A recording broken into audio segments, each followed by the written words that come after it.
같이 청년의 야외 수련회 2일차 말씀 함께 기도로 시작하겠습니다. 기도하시겠습니다. 사랑과 자비가 풍성하신 고마우신 하나님 아버지, 이 세상에서 하나님을 알지 못하고 헛된 것을 쫓아 아무 소망 없이 살아가던 저희를 복음으로 불러주셔서 구원하여 주시고 또 몸된 교회 가운데 두시며 때마다 주님이 주시는 말씀과 교제를 통하여 우리 마음을 새롭게 하시고 은혜 가운데 살게 하심 감사드립니다. 주님 오시는 날까지 우리 모두가 교회 안에 끝까지 거하고 말씀에 순종하는 삶을 통해 많은 열매를 맺어 아버지를 기쁘시게 하다가 주님 앞에 모두가 잘하였다, 충성된 종아 칭찬을 받고 설 수 있도록 우리의 마음과 생각을 늘 주장하여 주시고 은혜 가운데 보호하여 주시옵소서. 어제부터 오늘 이렇게 1박 2일간 수원교회 청년의 야외 수련회를 갖게 되었습니다. 하나님께서 우리 수원교회 청년들에게 주실 말씀과 교제가 있으셔서 우리를 이 자리에 함께 불러 모으셨습니다. 각 사람에게 필요한 말씀으로 채워주시고 듣는 이 말씀이 듣고 흘려 떠내려가지 않도록 애써 붙잡고 삶 가운데 실천하여 복을 받는 저희가 될 수 있도록 도와주시옵소서. 오늘 시종을 주님께 의탁드리며 우리를 사랑하시는 예수님 이름으로 기도드렸습니다. 아멘. 함께 성경 본문 디모데전서 6장 11절부터 14절 말씀을 찾아보도록 하겠습니다. 디모데전서 6장 11절로 14절입니다. 여기는 실로 이렇게 껴두시면 좋겠어요. 계속 오늘 많이 왔다 갔다 할 겁니다. 그래서 11절부터 14절 천천히 같이 읽도록 하겠습니다. 오직 너 하나님의 사람아, 이것들을 피하고 의와 경건과 믿음과 사랑과 인내와 온유를 좇으며 믿음의 선한 싸움을 싸우라. 영생을 취하라. 이를 위하여 내가 부르심을 입었고 많은 증인들 앞에서 선한 증거를 증거하였도다. 만물을 살게 하신 하나님 앞과 본디오 빌라도를 향하여 선한 증거로 증거하신 그리스도 예수 앞에서 내가 너를 명하노니 우리 주 예수 그리스도 나타나실 때까지 점도 없고 책망받을 것도 없이 이 명령을 지키라. 오늘은 오직 너 하나님의 사람아 라는 제목으로 함께 상고해 보도록 하겠습니다. 먼저 여기 오직 너 하나님의 사람아, 사도 바울께서는 사랑하는 믿음의 아들 디모데에게 너 하나님의 사람아 그렇게 부르고 계십니다. 구원받은 사람에게 있어서 하나님의 사람이다라는 그런 호칭만큼 영광스럽고 귀한 자존감을 세워주는 호칭은 없을 겁니다. 하나님의 사람은 어떻게 정의할 수 있냐? 하나님의 자녀로 거듭나서 하나님과 동행하고 하나님을 기쁘시게 하고 하나님의 뜻을 이루는 사람으로 그렇게 정의할 수 있습니다. 우리가 어제 신정규 목사님께서 말씀해 주셨던 허탄한 사람아, 그 허탄한 사람과는 정반대되는 개념이겠죠. 창조주의 창조의 목적을 이루고 가장 삶을 가치 있게 살아가는 사람들이 바로 하나님의 사람들입니다. 구약 성경에 보면 하나님께서 쓰셨던 구약의 많은 위대한 인물들 가운데 특별히 하나님께 소명을 받고 하나님의 사람이라고 구약 성경에 기록된 이들이 있습니다. 최초로 모세가 그랬고 엘리야, 엘리사가 그랬습니다. 그리고 다윗, 디모데도 하나님의 사람이라고 성경에 그들을 이야기하고 있습니다. 그런데 신약 시대 때 하나님의 사람이란 누구냐? 하나님의 택하심을 받고 구원 얻은 모든 성도를 가리키는 영광스러운 호칭입니다. 그런데 이 하나님의 사람이 되기 위해서는 반드시 먼저는 하나님의 자녀로 거듭나야 함을 분명히 성경은 이야기하고 있습니다. 같이 요한복음 1장을 잠깐 보시겠습니다. 요한복음 1장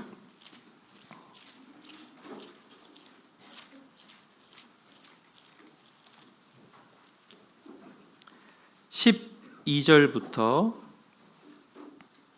13절 같이 읽겠습니다. 영접하는 자, 곧 그 이름을 믿는 자들에게는 하나님의 자녀가 되는 권세를 주셨으니 이는 혈통으로나 육정으로나 사람의 뜻으로 나지 아니하고 오직 하나님께로서 난 자들이니라. 그 이름, 예수라는 이름의 뜻은 구원자죠. 예수님께서 나의 구세주라는 사실을 마음에 믿고 그분이 나를 위해서 하신 일, 십자가에서 내 모든 죄를 짊어지시고 자신의 귀한 보배로운 피를 흘려주셔서 우리의 죄를 다 대속해 주셨던, 그리고 죽으시고 부활하신 그분은 참 하나님이었다는 사실을 마음에 확실히 믿는 사람에게는 하나님의 자녀가 되는 권세를 주셨다 말씀합니다. 바로 이들이 하나님께로서 난 자들이다 라고 얘기하고 있고, 이들이 바로 하나님의 사람들입니다. 그래서 저와 여러분은 확실하게 복음을 깨닫고 믿고 하나님의 자녀가 되는 권세를 받았고, 우리 모두는 하나님의 사람들입니다. 그래서 성령은 구원받고 내 안에 들어오셔서 내가 하나님의 사람답게 살아갈 수 있도록 나를 돕고 인도하고 계십니다. 그리고 성령께서는 진리의 성령이기 때문에 진리의 말씀인 이 성경을 통해서 우리를 하나님의 사람답게 온전하게 만들어 가시죠. 잘 아시는 디모데후서 3장 16절 말씀에 모든 성경은 하나님의 감동으로 된 것으로 교훈과 책망과 바르게 함과 의로 교육하기에 유익하니 이는 그 다음 같이 외워보죠. 하나님의 사람으로 온전케 하며 모든 선한 일을 행하기에 온전케 하려 함이니라. 하나님의 사람으로 온전케 하고 진리 가운데 하나님의 자녀답게 하나님의 사람답게 살아가도록 하기 위해서 우리에게 성경이 반드시 필요합니다. 그래서 성경을 배우고 창념하는 게 이 청년의 시기에 너무나 중요합니다. 그런데 특별히 여기 다시 본문으로 돌아가서요. 오직 너 하나님의 사람아, 그렇게 이야기하고 있습니다. 사실 너라는 말을 빼도 문맥상 매끄럽거든요. 그런데 너 하나님의 사람아, 뭡니까? 강조하고 있는 거죠. 디모데, 너는 하나님의 사람이다. 그렇게 말씀하고 있는 겁니다. 오늘 이 시간 말씀은 오직 너 땡땡땡 뒤에 자기 이름을 붙여서 받으셨으면 좋겠어요. 오직 너 땡땡땡 하나님의 사람아. 하나님께서 특별히 나에게 주시는 직접적인 메시지다라고 생각하고 이 말씀을 받는 게 우리 각자에게 합당한 태도라고 생각됩니다. 그래서 자기의 정체성을 마음에 일깨우고 나는 하나님의 사람이지, 나는 하나님의 사람 방영광이지, 나는 하나님의 사람 땡땡땡이지, 자신의 정체성을 분명히 하고 이어지는 말씀을 받아야 되겠습니다. 11절에 디모데전서 6장 11절 오직 너 하나님의 사람아 이것들을 피하고 의와 견건과 믿음과 사랑과 인내와 온유를 좇으며 믿음의 선한 싸움을 싸우라. 영생을 취하라. 이를 위하여 내가 부르심을 입었다. 그렇게 말씀하고 있는데요. 여기 이어서 나오는 11절, 12절은 하나님의 사람의 삶의 특징이 잘 나타나 있습니다. 크게 네 가지로 구분할 수 있죠. 피하고, 좇을 것을 좇고, 선한 싸움을 싸우고, 영생을 취하는 삶, 네 가지 특징으로 구분될 수 있습니다. 하나님께서는 디모데에게 하나님의 사람으로서 이런 뚜렷한 특징을 가지고 살아가게 할 수 있도록 그를 먼저 어린 시절 구원해 주셨습니다. 그의 어머니 유니게와 외조모 로이스 믿음의 선배입니다. 먼저 구원받은 그 부모를 통해서 신앙의 교육을 받고 어린 시절부터 하나님을 알고 배우는 그런 환경을 하나님이 허락하셨습니다. 그리고 그를 하나님께서는 목회자로 부르셔서 복음 전하는 일에 귀하게 사용하셨습니다. 디모데와 마찬가지로 지금 여기 계신 분들은 대부분이 부모님이 먼저 구원을 받고 2세대들이라고 생각이 됩니다. 그리고 어린 시절 교회 학교 때 구원받고 청년의 시기를 올라왔던, 아니면 대학생 시기에 구원을 받고 이 자리에 있든 어찌 됐든 간에 인생에서 젊은 날, 어린 때에 구원받은 분들이 이 자리에 모여 계시죠. 인생에서 삶의 방향을 정하고 가장 힘있게 나갈 수 있는 힘과 열정을 가진 이 청년의 시기에 하나님께서 우리를 함께 교제하게 하시고 훈련하게 하시는 그런 특별한 목적이 있습니다. 뭘까요? 우리가 하나님의 사람으로서 분명한 정체성을 가지고 이 4가지 뚜렷한 특징을 나타내고 살아가기를 하나님은 기대하고 원하고 계시는 겁니다. 그래서 4가지 특징을 하나하나 좀 생각해 보도록 하죠. 먼저 이것들을 피하고 그렇게 말씀하셨습니다. 피하고. 하나님의 사람은 마땅히 피할 것을 피하고 살아가야 되는데 뭘 피해야 될까? 앞에 3절을 좀 보시죠. 6장 3절. 누구든지 다른 교훈을 하며, 여기 다른 교훈 얘기하고 있는데요. 지금 이 편지는 잘 아시는 사도 바울이 에베소에서 사역하고 있는 젊은 목회자 디모데에게 보내는 편지입니다. 그런데 이 에베소는 어떤 곳이냐? 에베소는 굉장히 큰 도시입니다. 인구 25만의 대도시고 이곳에는 아데미 여신의 그 신전이 크게 있습니다. 아데미, 풍요와 다산을 상징하는, 여러분 아르테미스라는 달의 여신으로도 잘 알고 있을 텐데요. 아데미 여신의 숭배의 주거지가 바로 이 에베소입니다. 우상 숭배가 만연한 곳이었어요. 그리고 이곳은 마술과 신비주의가 많은 곳이었고 온갖 잡다한 이단들이 횡행하는 곳. 그래서 거짓 교사들도 많이 있었고 교리적으로 참 잘못된 교훈들이 누룩처럼 퍼지던 곳, 그곳이 에베소입니다.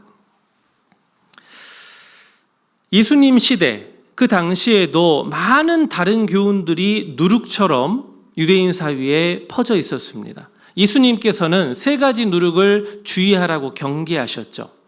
첫 번째로 헤롯의 누룩이죠.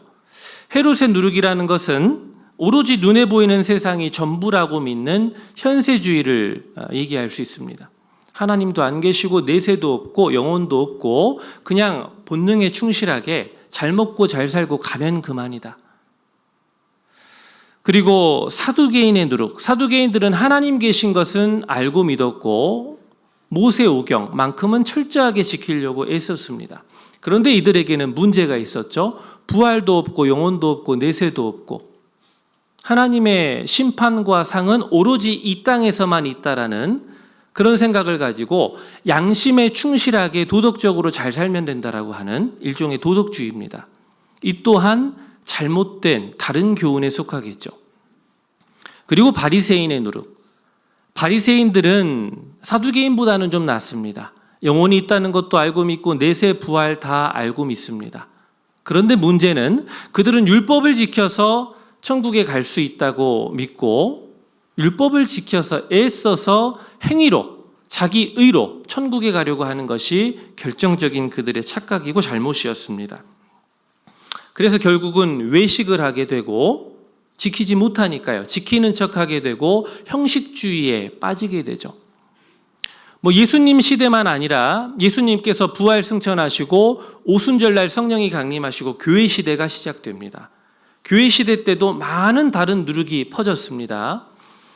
이 잘못된 다른 교훈, 대표적으로 2가지가 바로 율법주의와 영지주의입니다. 초대교회 때. 갈라디아 교회는 아시는 것처럼 교리적으로 문제가 많은 교회였어요. 어떤 문제?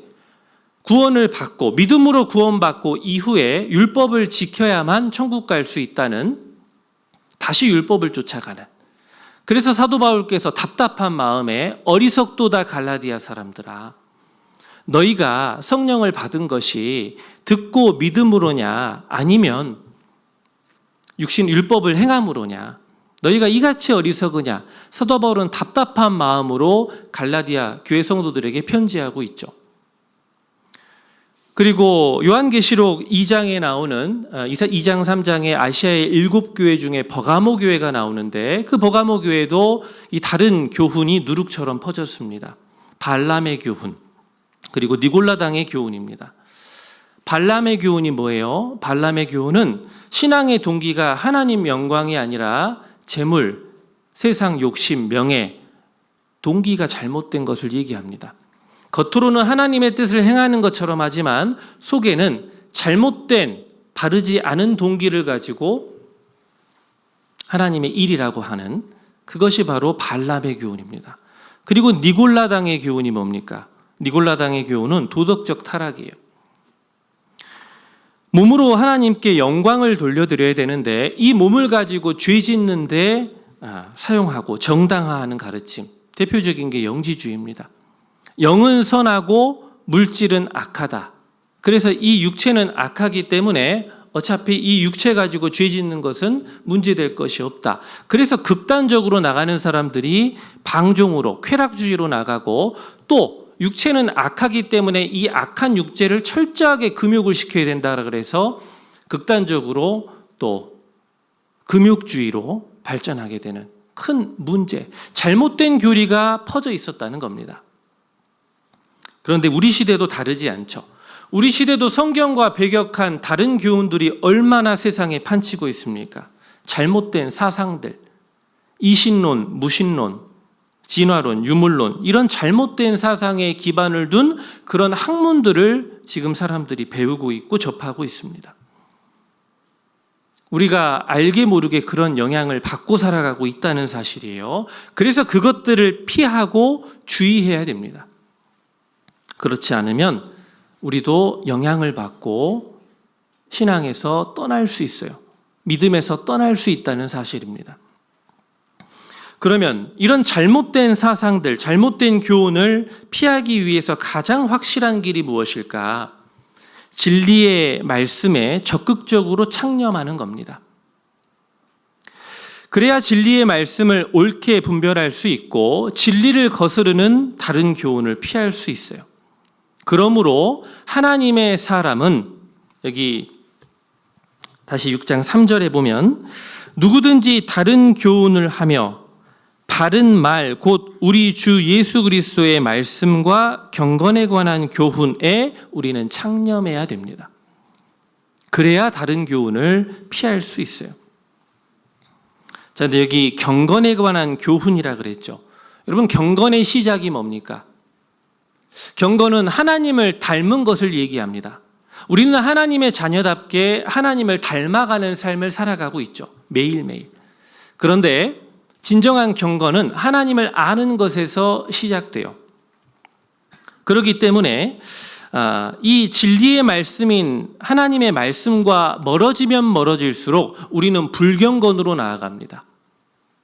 그리고 우리 마음이 교만해지고 부패해집니다.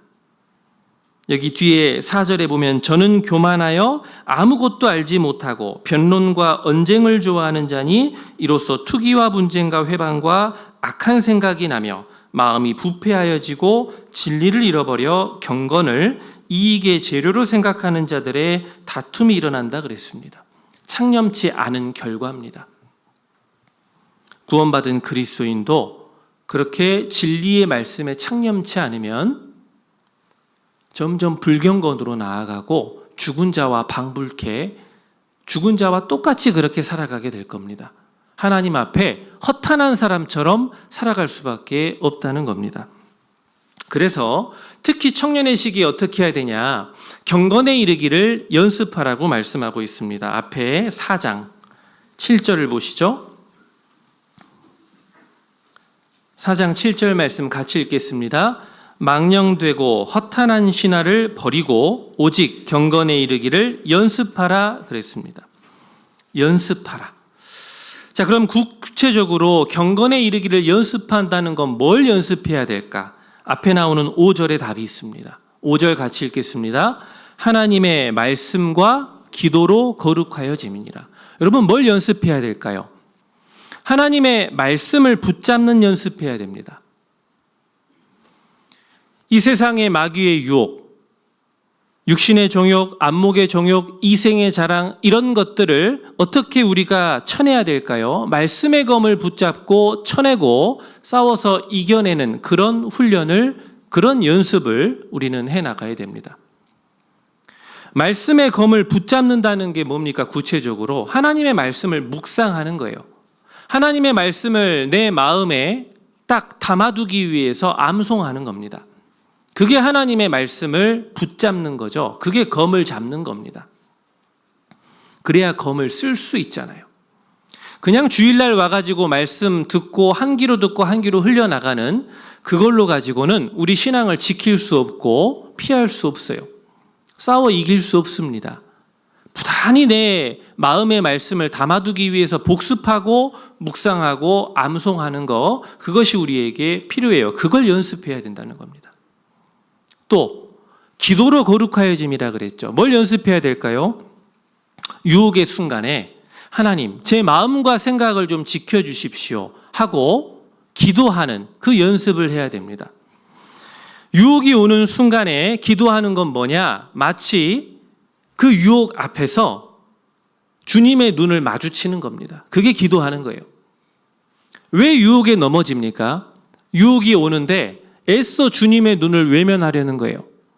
그것이 죄인 줄 알고 그 죄 때문에 예수님께서 십자가에 피 흘려 돌아가셨는데 그 예수님을 볼 자신이 없고 애써 불어 잊고 싶은 마음에 눈을 돌립니다. 여러분, 죄 짓는 순간에 성경이 읽어져요? 죄 짓는 순간에 기도가 됩니까? 절대 그럴 수 없어요. 그렇기 때문에 유혹의 순간에 무릎을 꿇고 하나님께 기도함으로 예수를 바라보고 눈을 마주치는 것, 그것이 유혹을 피하고 싸워 이기는 길입니다. 그래서 연습하라는 겁니다. 말씀을 붙잡는 연습, 그리고 유혹의 순간에 무릎을 꿇고 기도함으로 주님의 눈을 맞추는 연습, 그 연습을 청년의 시기에 잘 해나가고 훈련을 잘 받을 때, 그럴 때 하나님은 그렇게 잘 훈련받은 사람을 통해 하나님은 그 사람을 사용하시고 귀한 역사를 이루십니다. 어린 시절부터 이걸 훈련을 잘 받아야 돼요. 마치 음악하는 사람들, 악기하는 사람들은 아주 유치원 때부터 열심히 연습하고 길러져 가지고 프로가 되죠. 운동선수도 마찬가지입니다. 우리가 잘 아는 축구선수, 손흥민, 이강인 이런 선수들 들어보면 어린 시절부터 탄탄하게 기본기를 훈련받은 사람들이에요. 손흥민 선수 아버지가 손웅정 감독이죠. 그 감독의 철학대로 이 아들을 일찍부터 얘를 슈팅을 시키고 일찍부터 경기를 출전시키면은 겉멋들고 잘못된 습관이 몸에 배기 때문에 아버지가 일찍 경기도 출전 안 시키고 슈팅도 못하게 했답니다. 계속해서 중학생 될 때까지 패스 연습시키고 드리블 또 트래핑 기본적인 연습을 계속 시켰다는 거예요. 기초 연습만 하루에 5시간씩. 그래서 그는 기초가 튼튼하고 양발을 다 사용할 줄 알죠. 그것도 다 훈련에 의해서 이루어진 겁니다. 어린 시절부터. 그렇게 기본이 잘 다져졌기 때문에 지금 세계적인 정상급 선수가 된 거죠. 신앙도 마찬가지입니다. 우리도 청년의 시기에 이 경건에 이르는 연습을 잘 해나가야 됩니다. 그게 몸에 배어야 돼요.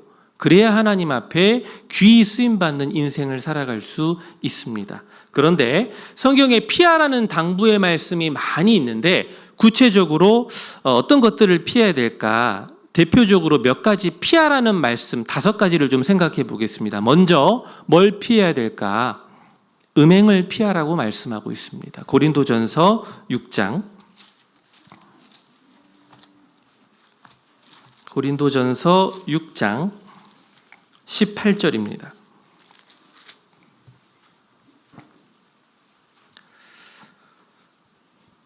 제가 18절 읽고 19, 20절을 같이 읽겠습니다. 음행을 피하라.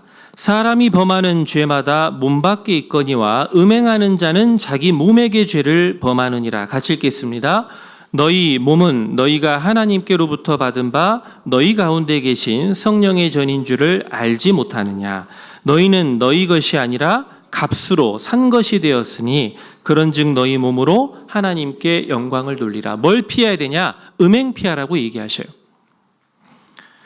여러분, 하나님은 부부관계에서만 성을 허락하셨죠. 그 외의 모든 성적 관계는 또는 행위는 하나님 보시기에 분명한 음행입니다.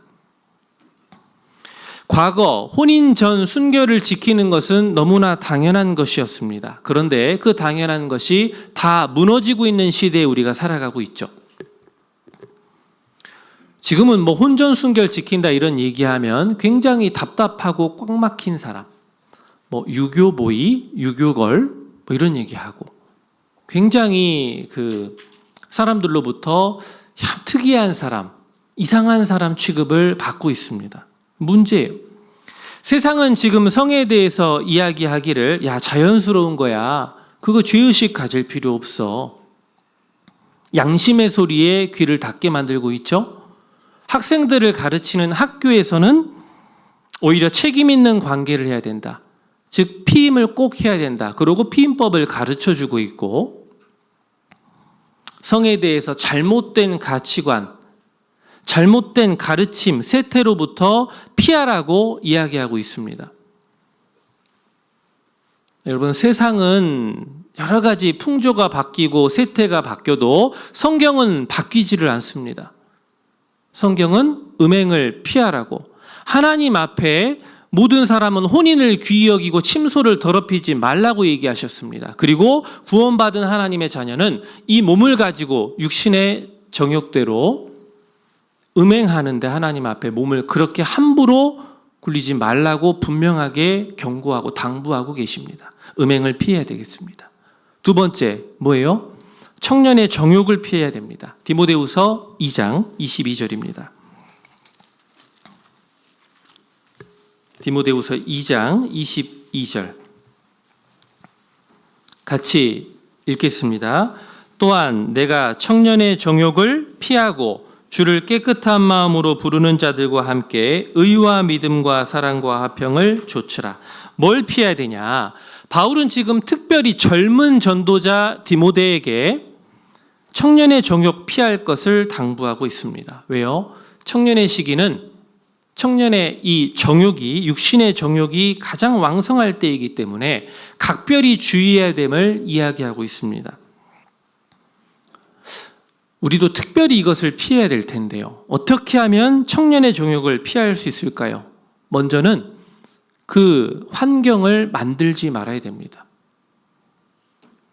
그런 상황, 자리를 만들지 않도록 해야 되겠죠. 내가 혹시 그런 유혹을 받고 있다. 그러면 적극적으로 피할 수 있으면 그 환경을 벗어나고 그 자리를 피하는 것이 상책입니다.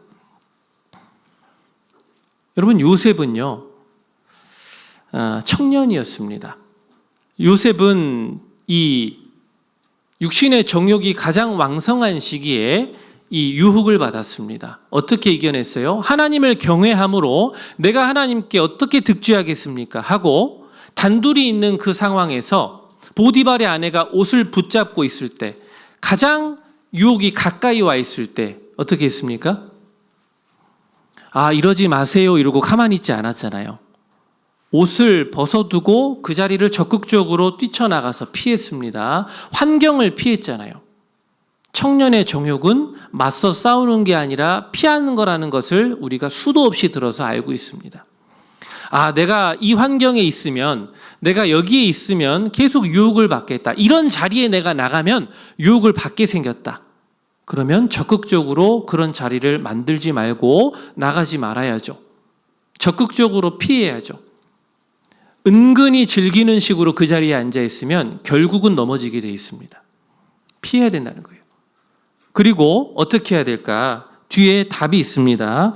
주를 깨끗한 마음으로 부르는 자들과 함께 의와 믿음과 사랑과 화평을 좇으라고 얘기합니다. 가장 확실하게 피하는 법은 뭐냐? 좇아야 될 것을 함께 더 적극적으로 좇는 게 확실히 피하는 법입니다. 주를 깨끗한 마음으로 부르는 자들, 구원받은 성도와 함께 있는 곳에 성령이 역사하십니다. 그리고 성령을 좇아 행할 수 있는 힘이 거기서 생겨요. 그래서 갈라디아서 5장 16절 말씀에 보면 너희는 성령을 좇아 행하라. 그리하면 육체의 욕심을 이루지 아니하리라 그러셨죠. 육체의 욕심이 올라오지 않는다는 말이 아니죠. 육체의 욕심이 올라오는데 그 욕심을 통제하고 다스릴 수 있는 그런 힘을 주시겠다는 겁니다. 언제? 함께 적극적으로 선을 좇을 때. 올라오는 욕심을 죄의 행동으로 발현시키지 않고 다스리고 통제할 수 있다고 얘기합니다. 그래서 환경을 적극적으로 피하자. 그리고 주를 깨끗한 마음으로 부르는 자들과 함께 선한 것을 좇자. 그것이 확실하게 피하는 길입니다. 청년의 정욕을요. 그리고 뭘 피해야 될까? 고린도전서 10장 14절에 우상 숭배를 피하라고 말씀합니다. 고린도전서 10장 14절.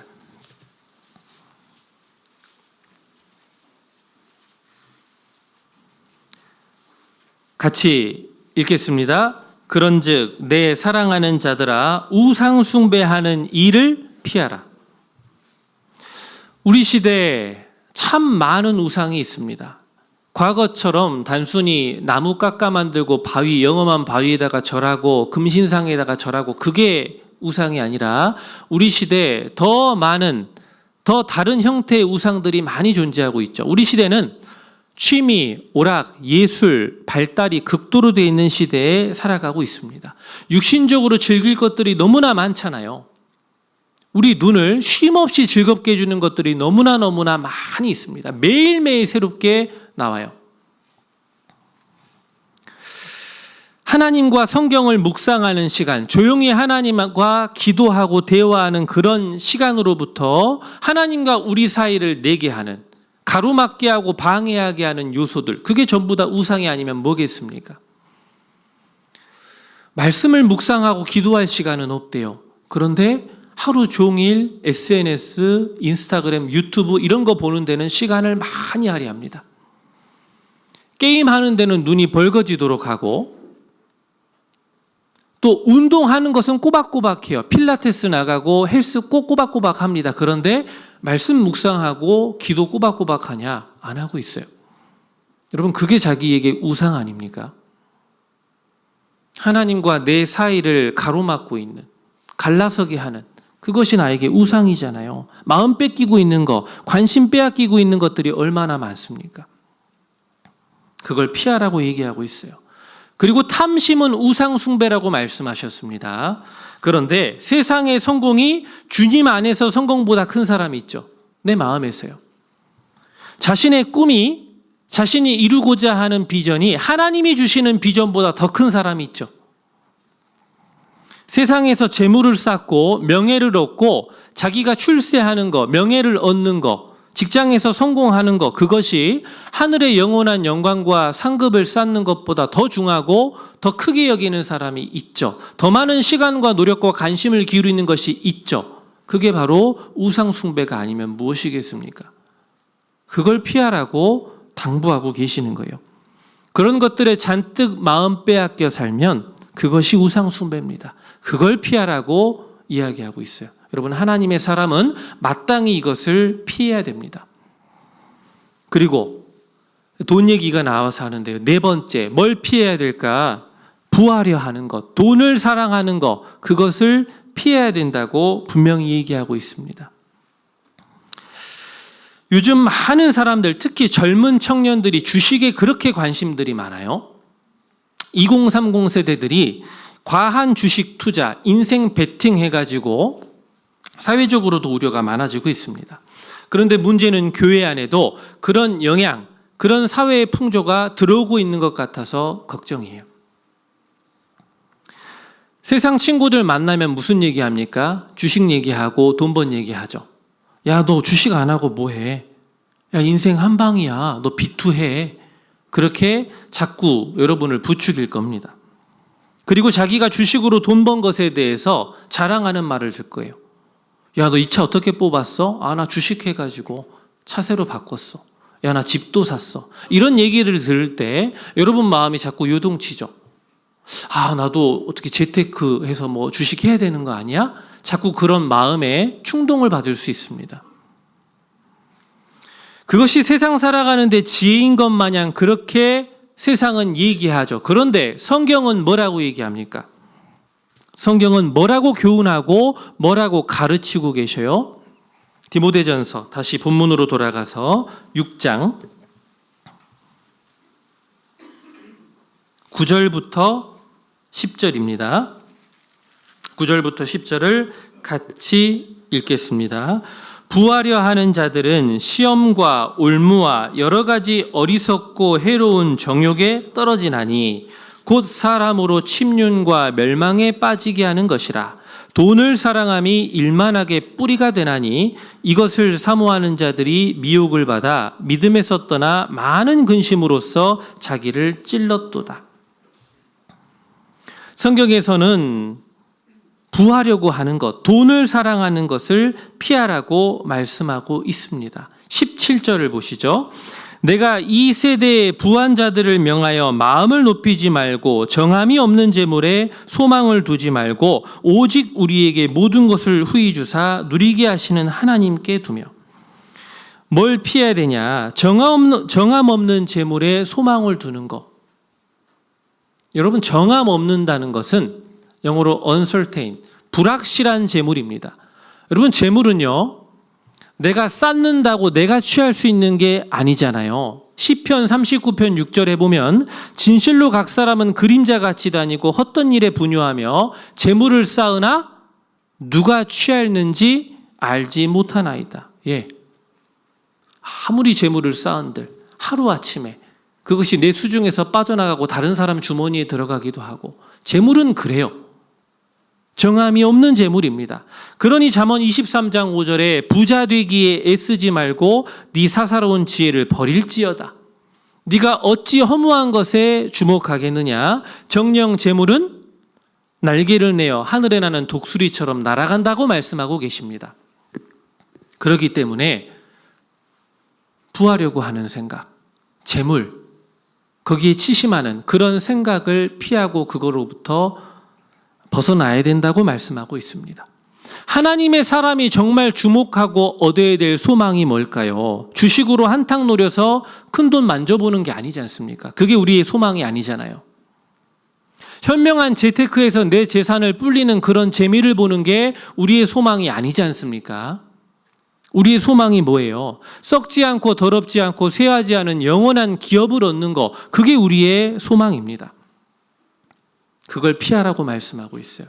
다섯 번째로 뭘 피해야 될까? 디모데전서 6장 20절에 보면 디모데야, 내게 부탁한 것을 지키고 거짓되이 일컫는 지식에 망령되고 허한 말과 변론을 피하라고 얘기합니다. 망령되고 허한 말과 변론 피하라고 이야기합니다. 이 말다툼, 변론, 교리를 가지고 분쟁하는 거, 이것 때문에 교회 안에 많은 문제가 생깁니다. 이것들이 이 교회를 세우는 데 방해가 되고 교회 안에 성도들의 신앙에 악영향을 미쳐요. 그렇기 때문에 이런 다툼, 쓸데없는 아무 유익이 없는 이런 다툼을 피하라고 얘기합니다. 마귀는 그 다툼을 통해서 성령의 하나 되게 하신 것을 깨기 때문에. 그래서 여러분, 무익한 변론, 쓸데없는 다툼을 피해야 됩니다. 말싸움. 우리는 덕이 되는 말, 은혜 되는 말, 그리고 세워주는 말을 통해서 성령의 하나 되게 하신 것을 힘써 지켜야 돼요. 그리고 복음을 전할 때, 전도할 때도요, 자꾸 어떤 변론을 통해서 뭔가 논리적으로 내가 설득하려고 너무 그러지 마셔요. 논리적으로 설득돼서 믿는 게 아닙니다. 성령의 역사로 믿어지는 거예요. 성경을 올바로 전해야 됩니다. 그렇기 때문에 내가 자꾸 뭔가 말로 이겨가지고 논리적으로 싸워 이기려고 하다 보면 그 사람 마음이 다치고 오히려 말씀을 들으려고 나오려고 하지를 않을 수 있어요. 변론을 피하라고 말씀하고 있습니다. 자, 하나님의 사람의 특징 첫 번째는 피하는 겁니다. 두 번째는 뭘까? 두 번째는 좇는 겁니다. 디모데전서 6장 11절에 피하고 그 다음 의와 경건과 믿음과 사랑과 인내와 온유를 좇으며 그랬습니다. 우리가 쫓아가야 될 것, 우리가 추구해야 될 것 6가지로 얘기하고 있습니다. 우리는 우리 자신에게 물어봐야 돼요. 나는 과연 하나님의 사람으로서 내 마음에 뭘 추구하고 살아가고 있을까? 내가 원하고자 하는 게 뭘까? 생각해 보십시오. 진단해 보셔요. 첫 번째가 의입니다. 여러분, 의는 뭐냐? 하나님의 의는 하나님의 성품이고 하나님이 하시는 일이고 하나님 하신 일을 의라고 할 수 있습니다. 그렇다면 우리의 의는 뭘까요? 신명기 6장 25절에 보면 우리가 그 명한 대로 이 모든 명령을 우리 하나님 여호와 앞에서 삼가 지키면 하나님의 말씀을 순종하고 지키는 것, 그것이 곧 우리의 의로움이니라 할지니라 그랬습니다. 우리의 의는 뭐냐면 하나님의 말씀을 순종하고 말씀에 따라 구별되게 살아가는 삶, 그것이 우리의 의입니다. 그리고 많은 사람을 옳은 대로 돌아오게 하는 것, 그것이 우리의 의입니다. 그것을 추구하면서 살아가는 게 하나님의 사람으로서 마땅한 모습이죠. 많은 사람을 옳은 대로 돌아오게 하는 자는 별과 같이 영원토록 비친다고 말씀하셨습니다. 난 그걸 추구하고 살아가고 있냐는 거예요. 두 번째가 경건입니다. 여러분, 경건은 영어로 godliness인데 이것은 godlikeness에서 온 단어입니다. 하나님 같은, 하나님의 성품을 닮은 그것이 경건입니다. 하나님이 우리에게 원하시는 것은 경건하게 살아가는 겁니다. 우리의 마음과 생각과 생활이 경건한 삶에 이루도록 하는 것. 그런데 그것을 지키게 하는 것이 말기교전입니다. 근데 여기서 떠나면 어떻게 되냐? 헛된 생각이 우리 생각에 들어오고 육신에 붙잡히고 세상에 끌려다니면서 경건한 삶과는 점점 멀어지게 되죠. 말기교전에서 떠나게 되면 경건의 생활에서 떠나게 되는 겁니다. 그리고 경건은 저절로 되는 게 아니라 그랬죠. 그래서 연습하라 그랬습니다. 여러분, 연습이라는 거는 시간과 반복이라는 개념이 들어가요. 반복적으로 꾸준하게 시간을 들여야 되는 겁니다. 그래야 그것이 반복이 될 때 습관이 형성이 되죠. 그 습관이 형성되면 그것이 그 사람의 인격을 형성하게 되고 그게 그 사람의 인격과 성품이 되면 그 인격과 성품을 가지고 그 사람의 삶이 형성됩니다. 경건한 생활이 돼요. 그래서 여러분, 말기교전에 여러분의 시간을 꾸준하게 지속적으로 들이십시오. 그것이 하나님 앞에 경건한 삶을 살아가는, 경건한 성품을 만들어가는 과정입니다. 반복적으로 꾸준하게. 그리고 세 번째가 믿음입니다. 믿음은 그리스도인 신앙생활에서 너무나 기본적인 거죠. 왜? 믿음으로 구원받고 믿음으로 신앙생활하기 때문입니다. 그런데 특별히 믿음은 하나님의 말씀, 즉 성경을 신뢰하는 것에서 나와요. 그래서 믿음은 그리스도인 삶의 구석구석 변화를 일으킵니다. 내 행동을 바꾸고 태도를 바꾸고 생각을 바꾸고 언행을 바꾸고 인생관을 바꾸고 습관과 인품을 바꿔요. 그래서 나는 과연 하나님의 사람으로서 믿음을 좇아서 살고 있느냐? 하나님의 말씀을 정말 신뢰하면서 살고 있느냐? 그것을 진단해 보시라는 겁니다. 그게 하나님의 사람의 마땅한 특징이에요. 그걸 추구하면서 살아가야 된다는 겁니다. 그리고 네 번째가 사랑이죠. 하나님의 사람은 사랑을 좇아야 합니다. 사랑은 모든 것의 완성이고 사랑은 율법의 완성이라 그랬습니다. 고린도전서 13장 사랑장에 사랑이 없으면 아무 소용이 없다, 아무 유익이 없다고 얘기합니다. 그래서 너희 모든 일을 사랑으로 행하라고도 말씀하고 계시죠. 그런데 성경에서 말씀하시는 진정한 사랑은 두 가지 형태로 나타납니다. 첫째가 섬김이고 둘째가 용서예요. 우리 예수님의 사랑이 진짜 사랑인데 우리 예수님은 두 가지를 위해서 오셨어요. 섬기러 이 땅에 오셨고 용서해 주기 위해서 이 땅에 오셨습니다. 인자에 온 것은 섬김을 받으려 함이 아니라 도리어 섬기려 하고 자기 목숨을 많은 사람의 대속물로 주려 함이라 그랬죠. 섬김과 용서입니다. 우리도요, 서로 사랑하라라는 명령을 받았습니다. 우리도 하나님의 사랑을 가지고 성도를 적극적으로 섬겨야 돼요. 이번 청년의 야외 수련회도 많은 형제자매님들이 섬겨주셨기 때문에 가능했습니다. 이걸 계획하고 또 선발대가 와서 이것저것 준비하고 어제 식당에서 고기를 굽고 모든 것들이 다 수고하고 희생하고 섬김했던 거거든요. 어떻게 그렇게 희생하고 수고하고 섬길 수 있습니까? 사랑하니까요. 그리스도의 사랑이 안에 있기 때문에요. 그게 섬김으로 나타나는 겁니다. 그리고 용서하라고 얘기하고 계셔요. 용서. 여러분, 우리는 너무나 큰 용서를 주님께 받았습니다. 우리 주님은 말씀하셔요. 내가 너를 용서했기 때문에 너도 용서해야 된다. 너도 용서해다오 하십니다. 그런데 교제 가운데 내가 미워하는 사람, 내가 용서하지 못하는 사람이 있고, 내가 저 사람 보기 싫어가지고 교회 안 나와. 여러분, 그거는 그리스도의 사랑을 받은 사람답지 않은 태도예요. 정말 사랑을 받은 사람이라면 용서해야 되는 게 마땅합니다. 용서 안 하면 어때요? 마음이 무지 무겁고 괴로워요. 그래서 잠언 27장에 보면 돌은 무겁고 모래도 가볍지 아니하거니와 미련한 자의 분노는 이 둘보다 무겁다 그랬습니다. 미워하는 마음, 용서하지 못하는 마음, 마음에 분노를 품고 있으면 참 그게 무겁고 힘들어요.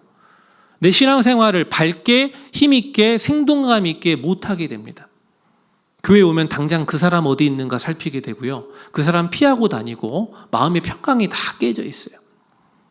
여러분, 용서하십시오. 용서를 추구하고 용서를 좇아 살아가십시오. 그게 사랑을 좇는 하나님의 사람의 전형적인 특징이에요. 섬김과 용서, 그걸 추구하고 살아가야 됩니다. 그리고 인내입니다. 인내. 말세를 살아가는 현대인들은 참 인내하지 못하죠. 조급한 세대죠. 디모데후서 3장에 보면 내가 이것을 알라 말세에 고통하는 때가 이를 거다 쭉 얘기하시면서 마지막 때 시대상이 조급하며 그랬죠. 잘 참지를 못해요. 여러분, 신앙의 세계에서 믿음이 부족하면 잘 참지 못합니다. 인내하지 못해요. 그리고 순간순간 감정에 쉽게 휘둘리고 불평하고 원망하게 됩니다. 마치 이스라엘 백성이 그랬던 것처럼.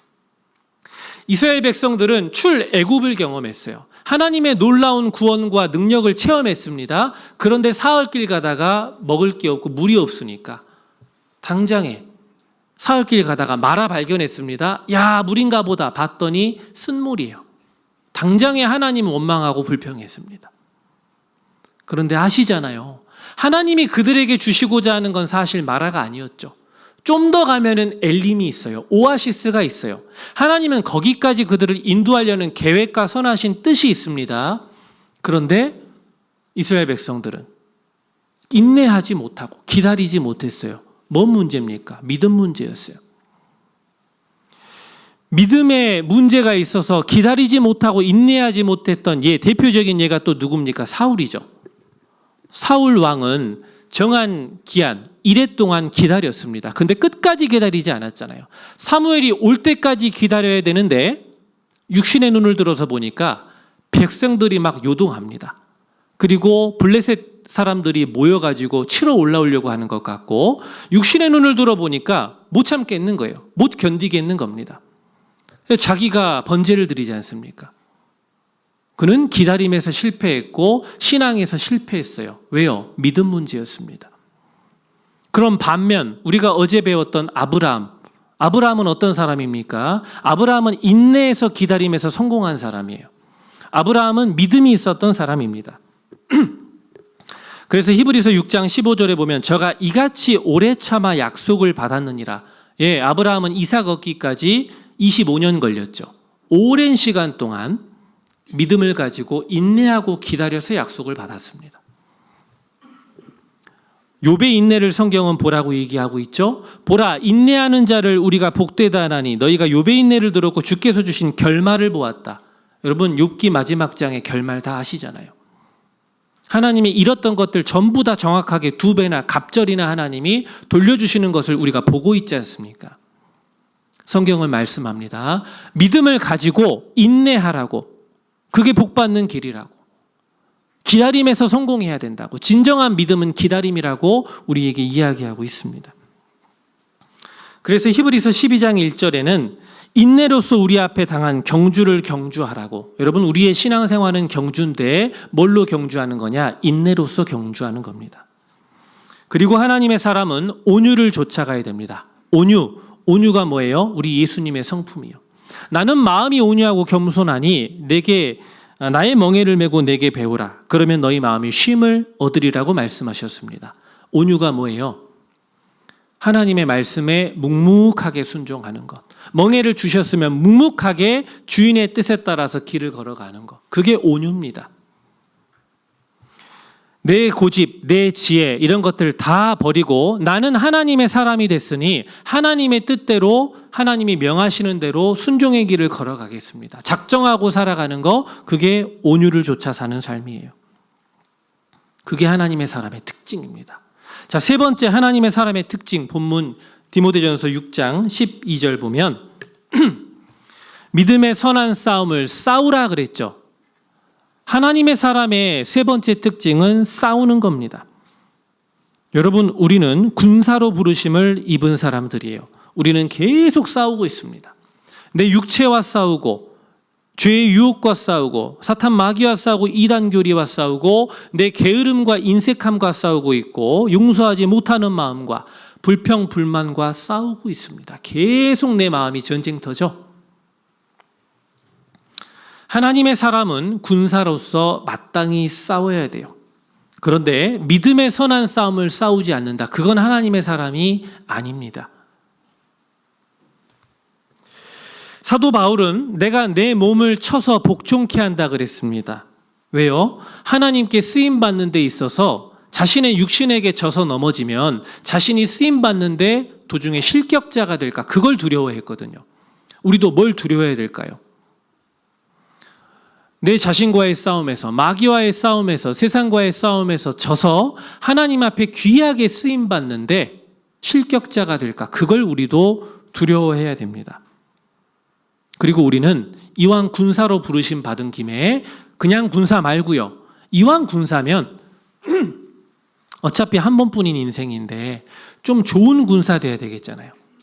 좀 싸움 잘하는 그런 멋진 장수가 돼야 되지 않겠습니까? 디모데후서 2장을 보시겠습니다. 디모데후서 2장 3절로 4절입니다. 3절로 4절 같이 읽겠습니다. 내가 그리스도 예수의 좋은 군사로 나와 함께 고난을 받을지니 군사로 다니는 자는 자기 생활에 얽매이는 자가 하나도 없나니 이는 군사로 모집한 자를 기쁘게 하려 함이라 그랬습니다. 자, 좋은 군사가 되는 특징을 얘기합니다. 첫 번째, 이 말씀의 좋은 군사는 나와 함께 고난을 받으라 그랬죠. 함께 고난을 달게 받고 견디고 인내할 줄 아는 군사가 좋은 군사입니다. 잘 견디는 군사, 믿음이 훌륭한 군사겠죠. 그리고 두 번째가 자기 생활에 얽매이지 않는다 그랬습니다. 이런저런 핑계대지 않는 거예요. 청년들 같이 교제하다 보면 안타까울 때가 있어요. 핑계가 너무나 많아요. 저는 이래서 못하고 저래서 교제 못 나가고 이래서 전도 못하고 저래서 못하고 핑계들이 너무나 많습니다. 저는 이래서 시간이 없고 이래서 묵상할 시간이 없고 이래서 암송할 시간이 없고 핑계들이 너무나 많아요. 근데요, 나는 기본적으로 하나님의 사람입니다. 자기 정체성을 잃으면 안 돼요. 나는 군사입니다. 난 지금 여기 전쟁터에 나와 있어요. 내가 이 세상에 왜 살아있냐? 전쟁하기 위함입니다. 그럼 싸우는 게 1번이죠. 싸우는 것보다 더 중요한 일이 뭡니까? 근데 우리 시대에 너무나 이런저런 핑계를 많이 대요. 자기 생활에 얽매입니다. 이래서 힘있게 말씀 묵상 못하고 저래서 전도 못하고 핑계가 너무너무나 많다는 거예요. 좋은 군사는 어떤 군사입니까? 필사즉생, 필생즉사의 각오를 가지고 싸우는 군사가 가장 충성된 군사입니다.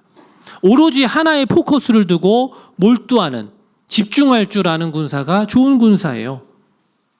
군사로 모집한 자를 기쁘시게 하는 군사입니다. 우리는 그런 군사가 되면 얼마나 좋겠어요. 그리고 좋은 군사는 어떤 군사냐? 강하고 담대한 군사가 좋은 군사입니다. 기드온의 300용사를 추릴 때 하나님께서 가장 먼저 32,000명 나왔는데 가장 먼저 얘기했던 게 두려워 떠는 자여든 떠나가게 하라 그랬습니다. 22,000명 떠나갔어요. 가장 먼저 하나님은 정예 병사, 좋은 군사를 택하실 때 뭘 본다는 거예요? 강하고 담대하냐 안 하냐, 두려워 떠냐, 그걸 하나님은 보신다는 겁니다. 우리도 하나님 앞에 강하고 담대한 군사가 돼야 되겠잖아요. 그게 좋은 군사입니다. 그럼 어떻게 강하고 담대할 수 있을까요? 디모데후서 2장 1절에 보면 네가 그리스도 예수 안에 있는 은혜 속에서 강하고 그랬습니다. 우리가 강하고 담대할 수 있는 비결은 뭐냐? 예수님의 은혜로 인해서 강하고 담대할 수 있습니다. 은혜를 더욱 깨달아갈수록 강해지고 은혜를 많이 받는 그리스도인이 강하게 됩니다. 은혜의 보좌 앞에 담대하게 나아가는 그리스도인이 강하고 담대함을 잃지 않아요.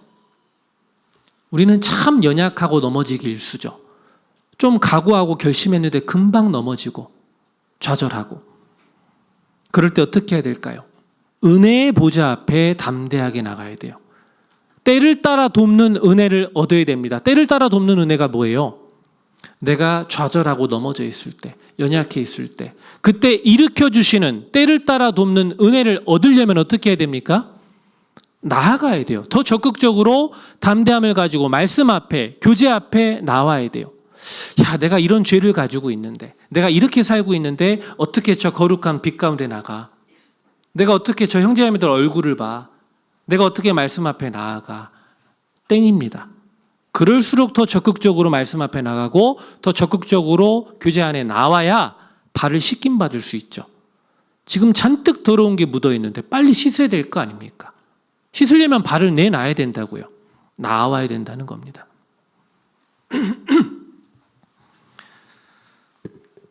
그래서 특별히 말씀이 내 안에 풍성히 거하도록 하는데 신경을 많이 써야 됩니다. 요한일서 2장을 잠깐 보시죠. 요한일서 2장. 요한일서 2장.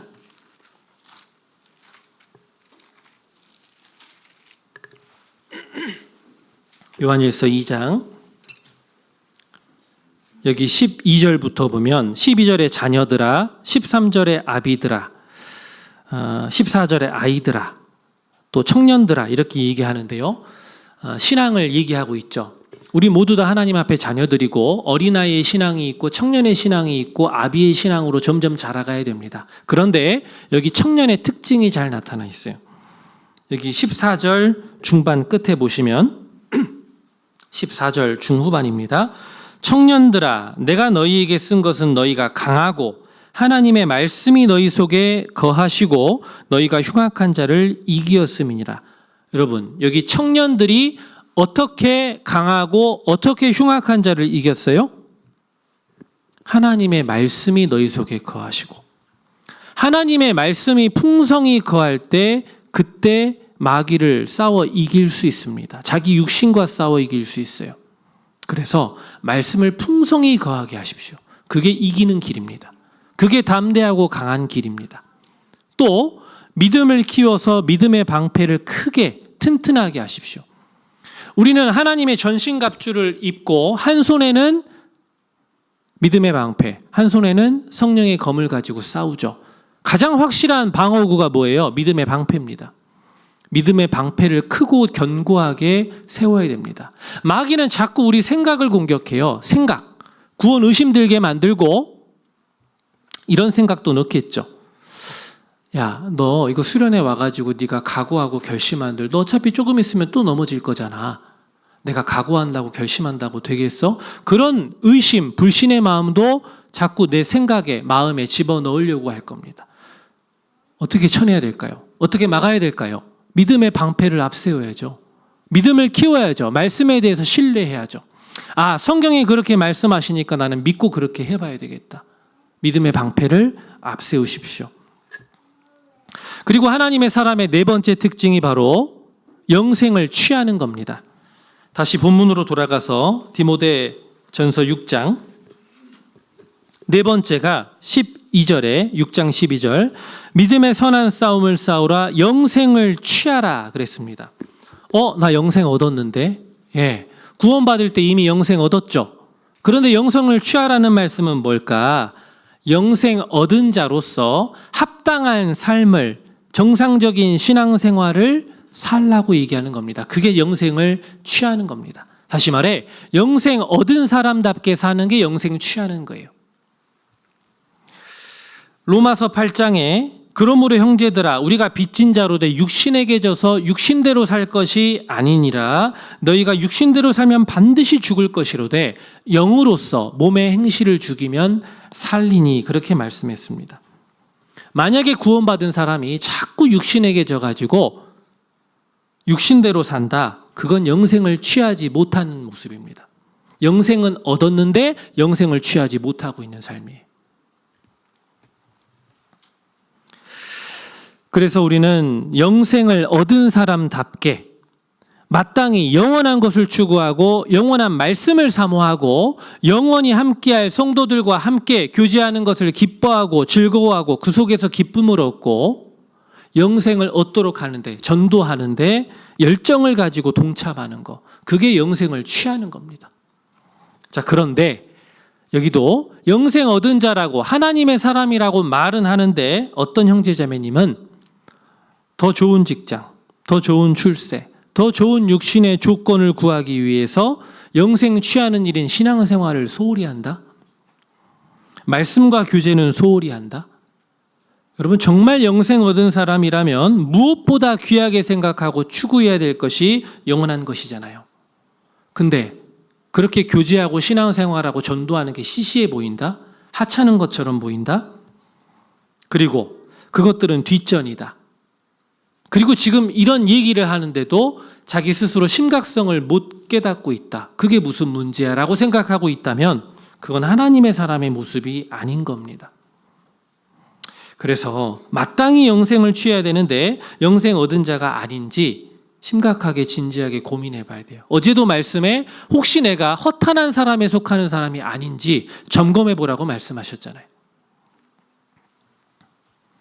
여러분, 우리를 왜 구원해 주셨습니까? 로마서 6장 4절 보시겠습니다. 로마서 6장 4절. 로마서 6장 4절.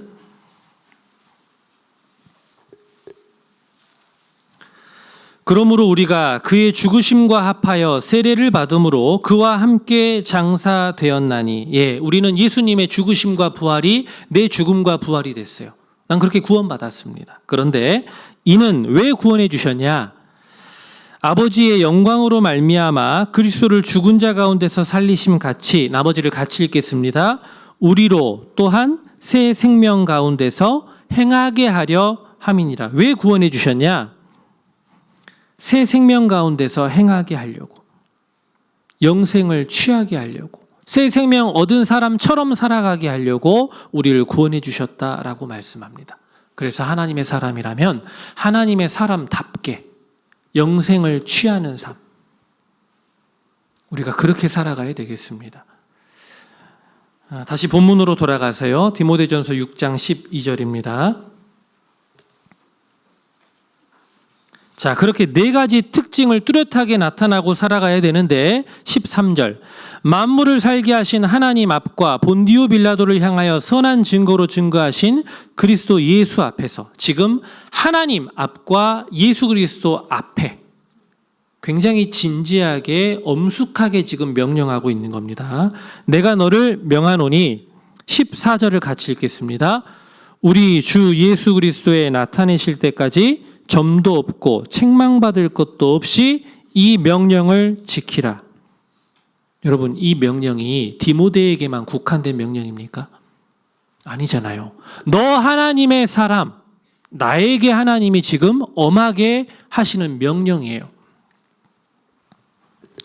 여러분, 우리 앞에 믿음의 선진들도 다 하나님의 사람으로서 이 땅 살아가면서 말씀하신 대로 점도 없고 흠도 없고 책망받을 것 없이 이 명령을 지키기 위해서 살아갔고 그들의 달려갈 길을 마쳤습니다. 지금 우리 시대는 그 어느 시대보다 주님의 재림이 가까운 시대에 우리가 살아가고 있어요. 만물의 마지막이 가까웠으니 그러므로 너희는 뭐예요? 정신을 차리고 근신하여 기도하라 그랬습니다. 어느 때보다 가장 정신 차리고 살아가야 될 때가 바로 지금 우리 시대라고요. 우리는 말세 중에 말세를 살아가고 있으니까요. 정리하겠습니다. 내가 어떤 존재인지 자기 정체성을 잊고 정신없이 먹고 사는 일에, 육신적인 일에 치여서 세상 속에 세상 사람처럼 살아가면 안 된다는 거예요. 난 세상 사람이 아닙니다. 나는 하나님의 사람이에요. 피해야 될 것을 피할 줄 알고 좇아야 될 것을 좇아 살아가며 믿음의 선한 싸움을 싸우고 영생을 취하면서 살아가는 그런 하나님의 사람이어야 됩니다. 자, 4가지 기억하시죠? 피하고, 조추며, 싸우라, 취하라. 이 4가지 엄중한 명령을 주님 오실 때까지 점도 없이 흠도 없이 책망받을 것 없이 지키면서 하나님의 사람답게 멋지게 좀 살다가 주님을 만나는 우리 수원교회 청년회가 되어야 되겠습니다. 기도하겠습니다. 사랑과 자비가 많으신 하나님 감사합니다. 우리는 모두 구원을 받고 하나님의 사람이 된 하나님의 자녀들이며 우리는 군사들입니다. 하나님의 사람답게 이 세상에서 피해야 될 것을 피하고 적극적으로 선한 것을 좇아 살아가고 믿음을 가지고 선한 싸움을 싸우고 강하고 담대하게 좋은 군사가 되어서 많은 사람을 주님 품으로 인도하다가 영생을 취하면서 살아가다가 그것을 목표로 하며 살아가다가 주님 앞에 서야 될 그리스도인들입니다. 부디 청년의 시기 많은 유혹이 있고 또 자기와의 싸움이 있을 겁니다. 하나님께서 보호하여 주시고 진리의 말씀으로 늘 붙잡아 주시고 특별히 이번 청년의 야외 수련회를 통해서 정말 주님을 향해서 새로운 각오와 열정을 가지고 새롭게 살아가는 영생을 취하는 삶을 살아가는 우리 수원교회 청년회가 될 수 있도록 도와주시옵소서. 앞으로 학예 수양회를 2달도 안 남기고 있습니다. 남은 시간 동안 정말 주변에 있는 영혼들을 돌아보고 그 영혼들을 건지고 구하는 그 일을 가장 귀한 일로 생각하고 열정을 쏟는 우리 수원교회 청년회 될 수 있도록 많은 열매를 맺는 청년회 될 수 있도록 은혜 베풀어 주시옵소서. 남은 모든 일정도 주님께 의탁드립니다. 우리를 사랑하시는 예수님 이름으로 기도드렸습니다. 아멘.